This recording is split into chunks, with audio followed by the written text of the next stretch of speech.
December 28 Balasangham സ്ഥാപക ദിനത്തോടനുബന്ധിച്ച് Balasangham Vilamana village carnival സംഘടിപ്പിച്ചു. ബാലസംഘം ജില്ലാ എക്സിക്യൂട്ടീവ് അംഗം നവ്യ സി സന്തോഷ് ഉദ്ഘാടനം ചെയ്തു. പരിപാടി ബാലസംഘം കണ്ണൂർ ജില്ലാ എക്സിക്യൂട്ടീവ് അംഗം നവ്യ സി സന്തോഷ് ഉദ്ഘാടനം ചെയ്തു. പരിപാടിയിൽ Balasangham village president Nayana V K അധ്യക്ഷയായി. Udayagiri branch secretary Vimal M V, party local committee അംഗങ്ങളായ രജിത്ത്, കെ എൻ പത്മാവതി, വായനശാല സെക്രട്ടറി കെ ബിജു എന്നിവർ പങ്കെടുത്തു. തുടർന്ന് കുട്ടികളുടെ വിവിധ കലാപരിപാടികളും അരങ്ങേറി. 27 വർഷം പൂർത്തിയാക്കിയ മറ്റൊരു കുട്ടികളുടെ സംഘടന നമുക്ക് കാണാൻ വേണ്ടി സാധിക്കൂല. അത് ബാലസംഘം മാത്രമേ ഉള്ളൂ.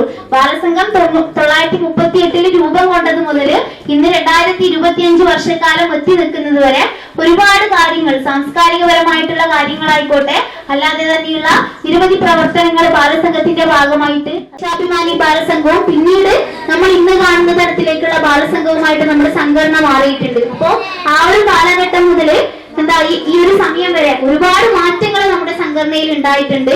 നമ്മുടെ കുട്ടികളിൽ ചരിത്രബോധവും ശാസ്ത്രബോധവും യുക്തിബോധവുമുള്ള കൂട്ടുകാരാക്കി മാറ്റാൻ വേണ്ടിയിട്ട് ഈ കഴിഞ്ഞ കാലയളവൊക്കെയും ബാലസംഘത്തിന് സാധിച്ചിട്ടുണ്ട്. അപ്പൊ ഇനി വരുന്ന കാലത്തും എല്ലാവരും ബാലസംഘത്തിന്റെ ഭാഗമായിട്ട് അതിന്റെ ഭാഗമായിട്ടുള്ള പ്രവർത്തനങ്ങളിലൊക്കെയും മുഴുവൻ കൂട്ടുകാരും ഉണ്ടാകണമെന്നാണ് പറയാനുള്ളത്.